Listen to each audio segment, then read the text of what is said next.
ሰፊ እርሻ መሬት ያላቸው በግብርናው እንብዛም ከሚያይታወቁ የሀገሪቱ ቆላማ አካባቢዎች የሶማሌ ክልል ይጠቀሳል። በክልሉ 10 ሚሊዮን ሄክታር የሚጠጋ መሬት ለእርሻ የሚስማማ ቢሆንም እስካሁን ግን እየለማ የሚገኘው ከ20 በመቶ አይበልጥም። ባለፉት ቅርብ ዓመታት ግን እንደ ሀገር የተጀመረው የመስኖ ልማትን በመጠቀም ውጤታማ ስራ እየተሰራ ይገኛል። በዚህም የስንዴ፣ የሩዝ፣ የበቆሎና ሌሎች አይነት ሰብሎችም የክልሉ አርሶ አደሮች እያለሙ ይገኛሉ።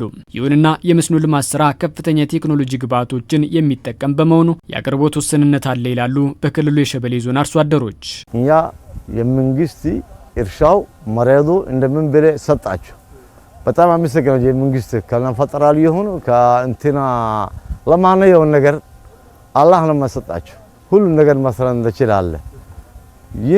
ይሄ ምንድናቸው?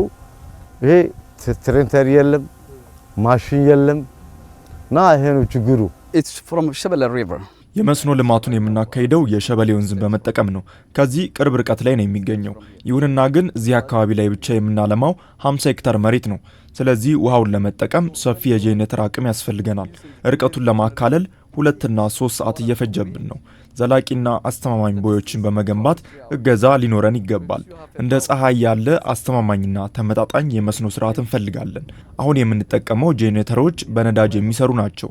ነዳጅ ደግሞ በጣም ውድ ነው። አንዳንዴም እጥረት ይመጣል። እናም ስራችንን በዘላቂነት ለማስኬድ ከመንግስት እገዛ ውጪ አንችልም። Change in the direction of the irrigation. እንደ ክልል 2.3 ሚሊዮን ሄክታር መሬት ለመስኖ ልማት ስራ የሚስማማ መሆኑን ያነሱት ደግሞ የሶማሌ ክልል ምክትል ርዕሰ መስተዳደር ኢብራሂም ኡስማን ናቸው። በክልሉ ልማቱ የተጀመረው በቅርብ ዓመታት ውስጥ በመሆኑም በሚፈለገው ልክ አስፈላጊ ግብዓቶች አልተሟሉም ይላሉ። በክልል ደረጃ አንዱ ትልቁ ችግር አርሶ አደሩን በየቦታው ያነሳ ያለው የዚህ የሜካናይዜሽን ፕሮብሌም ነው፣ ችግር ነው።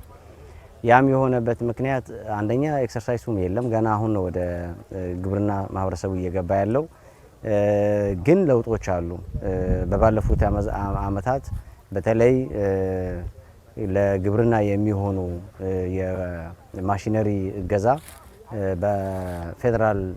ከፌደራል መንግስት ጋር በመተባበር አንዳንድ ስራዎችን ሰርተናል። በቂ ነው ማለት አንችልም። አሁንም ቢሆን በተለይ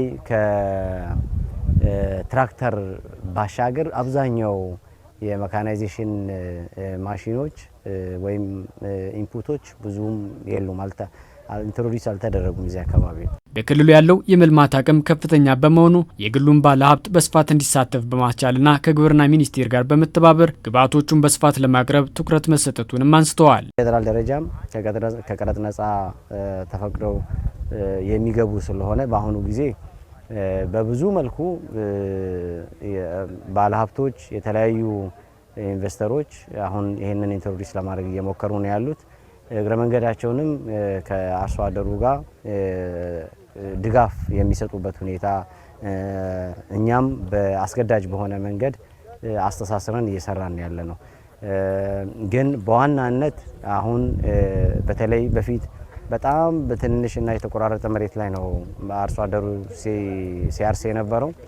አሁን በመስኖ የሚለሙ አካባቢዎች ሰፋ ባለ መንገድ እየሄደን ስለሆነ ከግብርና ሚኒስቴር ጋር በመተባበር በቀጣይ የሜካናይዜሽን ችግሮችን እና ለዛ የሚሆኑ ግብዓቶችን የምንፈታበት ሁኔታ ይኖራል። ይህን ትኩረት ዘላቂ በማድረግም ጾማቸውን ሲያድሩ የነበረ ሰፊውን የክልሉን የእርሻ መሬት ወደ ልማት በማስገባት እንደ ሀገር የተያዘው የምግብ ሉዓላዊነትን የማረጋገጥ ግብ እንዲሳካም ጥረት የሚደረግ መሆኑም ተጠቁሟል።